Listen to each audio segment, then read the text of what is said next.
Yep. So Matt, we've had the announcement today. What was your initial reaction? Well, it's obviously what we've been expecting since Saturday's announcement. So the FA have finally confirmed it this afternoon, that football's suspended until 2nd of December at the earliest. So again, it's back into a bit of no man's land and a lot of worry for a lot of clubs. Was it you say it's the outcome you expected, was it the outcome you'd want, or would you have rather carried on with no fans, or what did you want to happen? It's a no-win situation. The simple facts are we couldn't carry on without fans. They are the lifeblood of the club. That's what we rely on solely to pay the players' wages. You've only got to look around the ground here to see all the sponsors boards that are missing.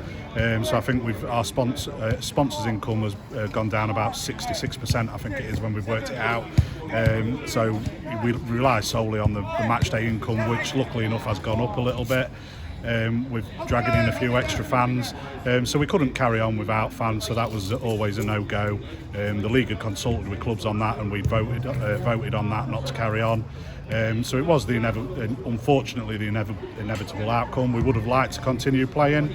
Lincolnshire and Gainsborough was in a Tier 1 zone. So to go from Tier 1, where we can tonight have 600 people hopefully in the ground, perfectly safe, to Thursday we're in complete lockdown and we can't play football. Doesn't seem right to me personally. I think the tiered approach we should have carried on with. I feel a lot safer on here than I do walking around Morrison's or Tesco's. So I think sport should carry on. It's not just about the first team. We do a lot of stuff in the community with our junior clubs, with our disabled clubs. So it is a lifeblood to a lot of people. So there's going to be a lot of people hit pretty hard by this. The kids aren't going to be able to play football at a weekend. They're going to be able to go to school, mixed with a group of 30 people, mixing households, but they can't then meet those same kids at a weekend and mix households. So there's a lot of inconsistencies, as there has been throughout it, a lot of nonsense. It's already changed this afternoon for our opponent, South Shields. When the announcement was made this afternoon, they play in the FA Cup on Saturday. They were not allowed to train past midnight on Wednesday. That's now changed and they are now classed as elite for that one game. So I'm not quite sure how you can be classed as elite for one game and then not play for a month. We get one message of trying to get consistency across the board and just stop things, and then we bring in an inconsistency like that. It just adds more to the worry for clubs like us and hundreds up and down the country. Gainsborough's not on its own. There's going to be hundreds of clubs that are struggling, and there are clubs that are going to go to the wall in the next month, unfortunately. Do you feel that if the lockdown's longer than the 4 weeks, it's going to really affect Gainsborough, or will it be the same however long it's going to be? Yeah, 4 weeks, you can probably scrimp through it, because if they're saying it's 4 weeks and we're going to come back, you can probably get through that. The directors will support the club like they always do. But if it does carry on, then it's going to get worse and worse. Everybody knows we was struggling during the summer. Thanks to the fans, we managed to raise £15,000, which managed to pay off our existing bills from the end of last year. That's not gone into the playing budget. That paid off what we owed from last year. So again, to lose all of our income, we've not been able to do any fundraising. We're not in the lucky position that a lot of clubs are. We don't get any match day takings from any food or drink sales. That doesn't come to the football club. So other than ticket sales, we don't get any income for the last 6 months. So it is going to be a struggle the longer it carries on, and that's the biggest fear, because I really can't see that come the 2nd of December we'll be allowed to start playing football straight away. Do you think there'll be other fundraising going on during this lockdown like the last time? I think we're going to have to look at it. I've had a brief conversation with the chairman today about various different things, because obviously we've got to try and pay the players. It's as simple as that. They're on contracts, so those contracts have to be honoured.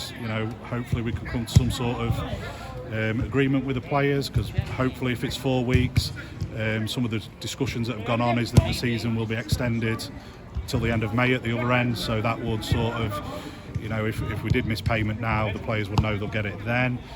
So that there's a lot of conversations to be had in the next few days. But again, if we go out to the fans, the wider community, they're all struggling. These businesses that aren't sponsoring aren't doing it because they don't want to support games with Trinity. They're doing it because their business is struggling day to day. So it's we're part of the community. We know the whole community is struggling. So yeah, we're going to have to look at what we can do. But again, we can't keep going to the same people asking for money again, because they just don't have it themselves. Is it the not knowing that's the biggest worry? Yeah, it is, because like you say, all we know now is that football's suspended to the 2nd of December at the earliest. What does that mean? What does that look like? Will we play again before New Year? If we do come back, what will it look like? Will the season just be extended the other end? The league have put out various different scenarios about how things might change. We might go into some smaller divisions, playing fewer games, and then come together as some sort of Champions League style playoff. So there's a lot up, still up in the air. I understand the league are having a meeting tomorrow. I'm not quite sure why it takes till Wednesday to have a meeting when we knew that what was happening on Saturday, but that's by the by, and pretty expected. So yeah, it's the unknowing again, because we are, like I say, if we try and pay the players, how long are we going to have to subsidise that for? And that's the biggest issue. It's paying the players and it's paying our bills, and that's the worry, because if we can't pay them, the decision has to be made about what we do with the future games with Trinity. Do we wind the club up and start again lower down the pyramid, paying £20-30 here and there?